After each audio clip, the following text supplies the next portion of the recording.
Passando 1% do nosso tempo com Deus, hoje nós vamos entender que quando Deus diz não, é não. 1 Samuel, capítulo 21. Então Davi foi até Nobe, ao sacerdote Aimeleque. Aimeleque, tremendo, saiu ao encontro de Davi e perguntou: Por que você está sozinho e ninguém veio com você?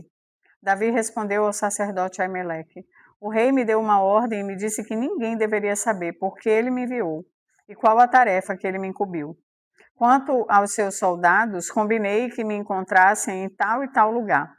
Agora, o que você tem na mão? Dê-me 5 pães ou o que puder encontrar. O sacerdote respondeu a Davi, dizendo: Não tenho pão comum à mão. Há, porém, pão sagrado, se ao menos os seus soldados se abstiveram das mulheres. Davi respondeu ao sacerdote: Sim, como sempre, quando saio à campanha, foram-nos vedadas as mulheres, e o corpo dos soldados está puro. Se isso acontece em viagem comum, quanto mais serão puros hoje. Então o sacerdote deu a Davi o pão sagrado, porque não havia ali outro, a não ser os pães da proposição, que tinham sido tirados de diante do Senhor, quando foram trocados no devido dia por pão quente. Acontece que estava ali naquele dia um dos servos de Saul, detido diante do Senhor, cujo nome era Doeg, edomita, o chefe dos pastores de Saul. Davi disse a Eimeleque: Você tem aqui à mão uma lança ou uma espada? Eu não trouxe comigo nem a minha espada, nem as minhas armas, porque a ordem do rei era urgente. O sacerdote respondeu: A espada de Golias, o filisteu, a quem você matou no vale de Elá, está aqui, enrolada num pano atrás da estola sacerdotal.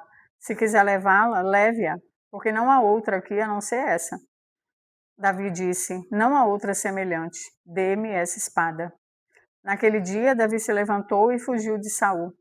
Ele foi procurar Aques, rei de Gate. Porém, os servos de Aques lhe disseram: Este não é Davi, o rei da terra? Não é a respeito dele que se cantava nas danças, dizendo: Saul matou os seus milhares, porém Davi os seus 10 milhares? Davi guardou essas palavras no coração e teve muito medo de Aques, rei de Gate. Por isso mudou o seu comportamento diante deles, fingindo-se de louco nas mãos deles. Fazia riscos nos batentes dos portões e deixava escorrer saliva pela barba. Então Aques disse aos seus servos: Vocês estão vendo que este homem está louco? Por que o trouxeram para cá? Será que estou com falta de doidos para que vocês me trouxessem este para fazer doidices diante de mim? Devo deixar que este entre na minha casa? Vamos emendar aqui no 22. Davi saiu daquele lugar e se refugiou na caverna de Adulão. Quando seus irmãos e toda a casa de seu pai souberam disso, foram ficar com ele.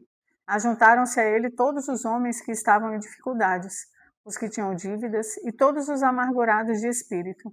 E Davi se tornou chefe deles, e havia com ele uns 400 homens. Daquele lugar, Davi foi a Mispa, em Moabe, e disse ao rei de Moabe: Deixe que meu pai e minha mãe fiquem com você, até que eu saiba o que Deus vai fazer de mim. Davi levou-o ao rei de Moabe e eles moraram com ele durante todo o tempo que Davi esteve naquele lugar seguro. Porém o profeta Gade disse a Davi: Não fique neste lugar seguro, vá e entre na terra de Judá. Então Davi foi para o bosque de Herete. Saul ficou sabendo que Davi e os homens que o acompanhavam foram descobertos. Saul se encontrava em Gibeá, debaixo de um arvoredo, numa colina, com a sua lança na mão, e todos os seus servos estavam com ele. Saul disse aos servos que o rodeavam: Escutem, filhos de Benjamim. Será que o filho de Jessé dará também a todos vocês terras e vinhas e fará com que de vocês chefes de milhares e chefes de centenas? Para que todos vocês tenham conspirado contra mim?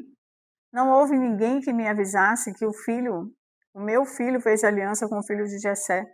Não há nenhum de vocês que tenha pena de mim e me conte que meu filho instigou contra mim o meu servo, para me armar ciladas, como se vê nesse dia.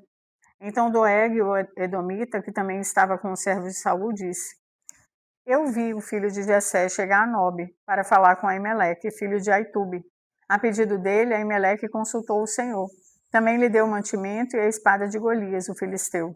Então o rei mandou chamar o sacerdote Aimeleque, filho de Aitube, e toda a casa do seu pai, a saber, os sacerdotes que estavam em Nobe, e todos eles vieram ao rei. Saul disse: Escute, filho de Aitube. Ele respondeu: Eis-me aqui, meu senhor. Então Saul lhe disse: Por que você conspirou contra mim, você e o filho de Jessé? Pois você lhe deu pão e espada e consultou Deus a favor dele, para que se levantasse contra mim e me armasse ciladas, como hoje se vê. Aimeleque respondeu ao rei: E quem entre todos os seus servos é tão fiel quanto Davi, o genro do rei, chefe da sua guarda pessoal e honrado da sua casa? Por acaso foi essa a primeira vez que consultei Deus a favor dele? Não, que o rei jamais acuse esse seu servo, nem ninguém da casa do seu pai, do meu pai, pois este seu servo de nada soube de tudo isso, nem muito, nem pouco. O rei respondeu: Aimeleque, você certamente morrerá, você e toda a casa do seu pai. Então o rei disse aos guardas que o rodeavam: Voltem-se e matem os sacerdotes do Senhor, porque também estão de mãos dadas com Davi, e porque souberam que fugiu e não me disseram nada. Porém os servos do rei não quiseram estender as mãos contra os sacerdotes. Então o rei disse a Doeg: Volte-se você e mate os sacerdotes. Então Doeg, o edomita, se voltou e investiu contra os sacerdotes. Naquele dia ele matou 85 homens que vestiam estola sacerdotal de linho. Também a Nobe, a cidade desses sacerdotes, passou a fio de espada. Matou homens e mulheres, meninos e crianças de peito, bois, jumentos e ovelhas.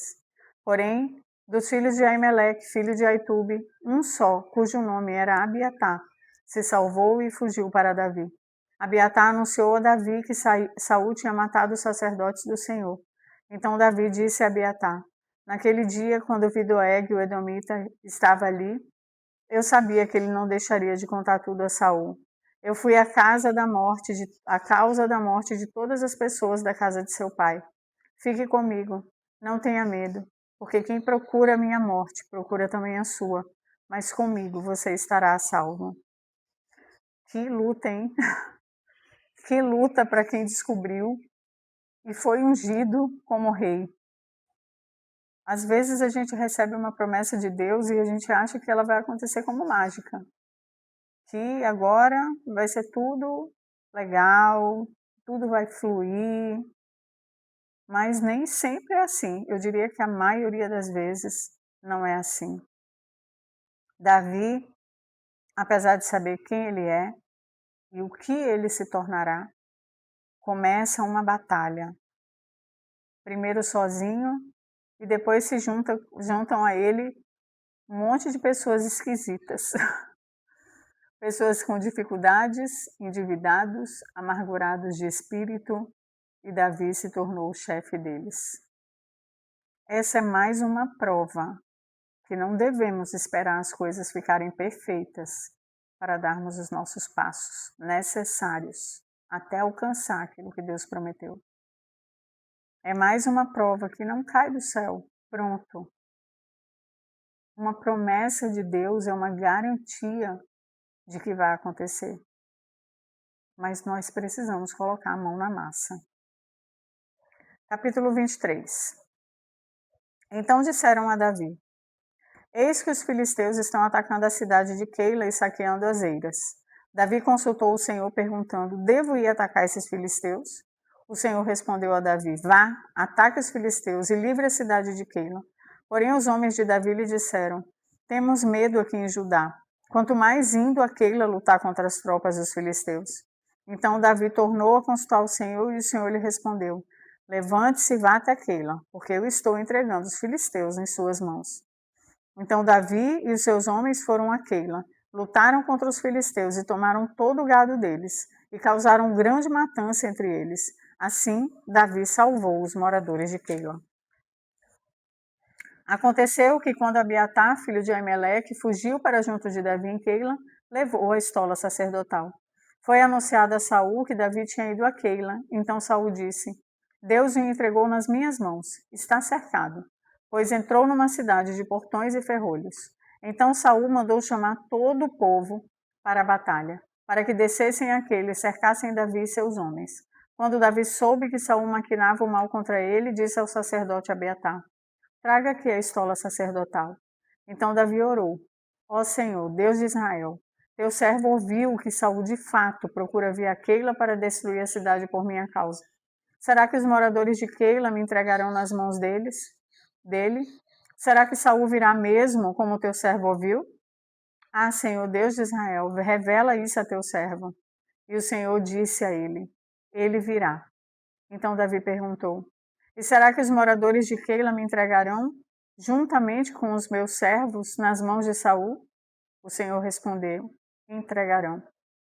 Então Davi e os seus homens, que eram 600, saíram de Keila e se foram junto, sem rumo certo.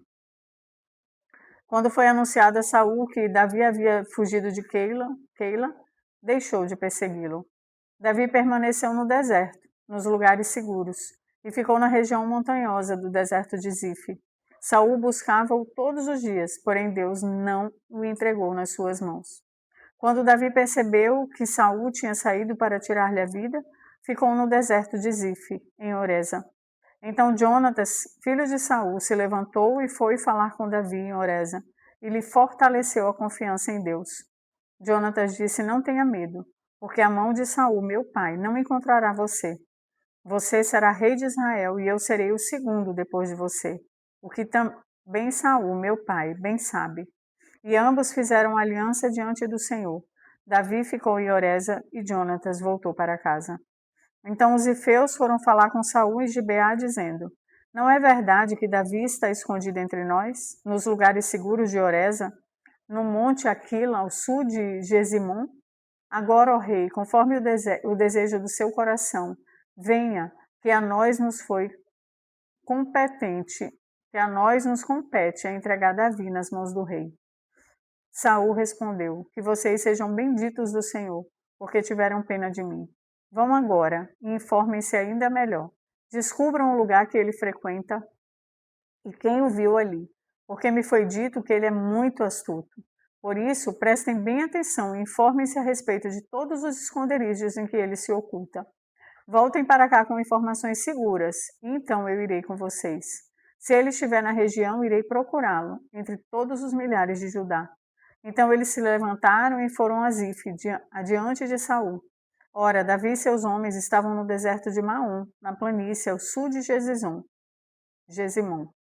Saul e seus homens foram ao encalço dele, e isso foi dito a Davi. Por isso, ele foi para a rocha que está no deserto de Maom. Quando Saul soube disso, perseguiu Davi no deserto de Maom.